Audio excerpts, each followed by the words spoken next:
വെളിപ്പാട് പുസ്തകം 3-ാം അധ്യായത്തിൽ സർദീസിലെ സഭയുടെ ദൂതില് അവന്റെ പേര് ജീവപുസ്തകത്തിൽ നിന്ന് മായ്ച്ചു കളയാതെ എൻ്റെ പിതാവിന്റെ സന്നിധിയിലും അവന്റെ ദൂതന്മാരുടെ മുമ്പിലും അവന്റെ പേർ ഏറ്റുപറയും എന്ന് കാണുന്നുണ്ട്. ഈ വിഷയം തന്നെയായിരുന്നു കഴിഞ്ഞ ക്ലാസ്സിലും നാം ചിന്തിച്ചത്. വിവിധ അഭിപ്രായങ്ങളെക്കുറിച്ച് നാം ചിന്തിക്കുകയായിരുന്നു. ജീവപുസ്തകത്തെക്കുറിച്ച് പഠിക്കുമ്പോൾ ഒഴിവാക്കാൻ പറ്റാത്തതായ പ്രധാനപ്പെട്ട 2 കാര്യം ഓർമ്മപ്പെടുത്തി മുമ്പോട്ട് പോകാൻ ആഗ്രഹിക്കുകയാണ്. പുസ്തകങ്ങൾ തുറന്നു എന്ന് നാം തിരുവെഴുത്തിൽ വായിക്കുന്നുണ്ട്. ഒന്നിലധികം പുസ്തകങ്ങൾ ഉണ്ട് എന്നുള്ളത് വ്യക്തമാണല്ലോ. വെളിപ്പാട് പുസ്തകം 20-ാം അധ്യായത്തിന്റെ 12-ാമത്തെ വാക്യത്തിൽ നാം വായിക്കുന്നു, ജീവന്റെ പുസ്തകം എന്ന ഒരു പുസ്തകം. ഈ പുസ്തകം ജീവനുള്ള എല്ലാവരുടെയും പേരെഴുതുന്ന പുസ്തകമാണ് എന്ന് നമുക്ക് മനസ്സിലാക്കാൻ സാധിക്കും. ഇതിന്റെ മറ്റൊരാശയമാണ് പുറപ്പാട് പുസ്തകം 32-ാം അധ്യായത്തിൽ നാം കാണുന്നത്. മോശ പ്രാർത്ഥിക്കുന്നതും യഹോവ മോശയോട് സംസാരിക്കുന്നതും അവരുടെ പേര് ഞാൻ ജീവപുസ്തകത്തിൽ നിന്ന് മായ്ച്ചു കളയും എന്ന്. ജീവനുള്ളവരുടെ ദേശത്ത് നിന്ന് മായ്ച്ചു കളയും എന്നാണ് അതിൻ്റെ അർത്ഥം, അഥവാ മരണമുണ്ടാകും എന്നാണ് അതിൻ്റെ അർത്ഥം.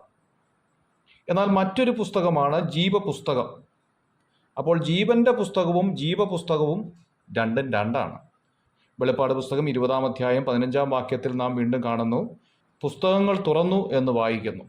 അവിടെ ജീവപുസ്തകമാണ് തുറക്കുന്നത്. ഈ പുസ്തകം രക്ഷിക്കപ്പെട്ടവരുടെ പേര് മാത്രം രേഖപ്പെടുത്തുന്ന പുസ്തകമാണ് എന്ന് നമുക്ക് മനസ്സിലാക്കാൻ സാധിക്കും.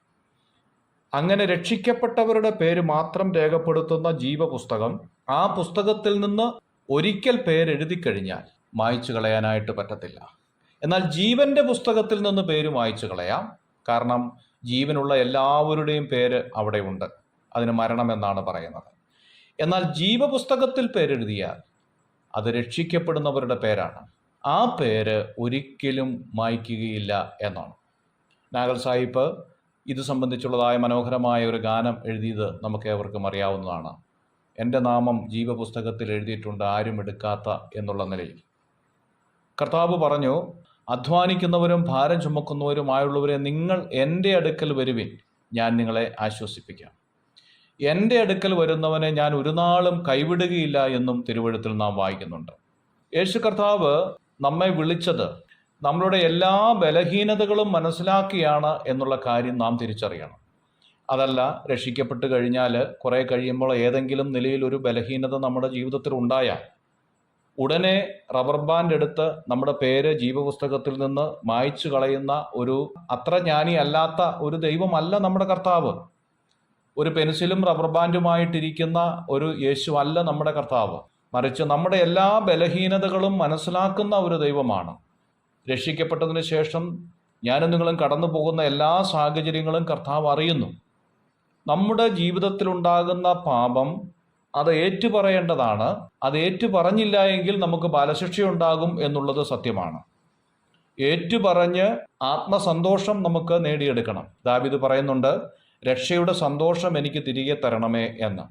ആത്മാവിനെ തിരികെ തരണമെന്നല്ല, ഒരു വിശ്വാസി പാപം ചെയ്യുമ്പോൾ രക്ഷയുടെ സന്തോഷം നഷ്ടപ്പെട്ടു പോകും. ദൈവവുമായിട്ടുള്ള കൂട്ടായ്മ നഷ്ടപ്പെടാൻ സാധ്യതയുണ്ട്. അങ്ങനെ ആ പാപം ഏറ്റുപറഞ്ഞ് ദൈവത്തോട് അടുത്തു വരികയാണ് ചെയ്യേണ്ടത്. എന്നാൽ ഒരു വ്യക്തിയുടെ ജീവിതത്തിൽ ഏതെങ്കിലും നിലയിൽ കുറവുകൾ ഉണ്ടായാൽ ഉടനെ യേശു കർത്താവ് ജീവപുസ്തകത്തിൽ നിന്ന് നമ്മുടെ പേര് മായ്ച്ചു കളയുകയല്ല.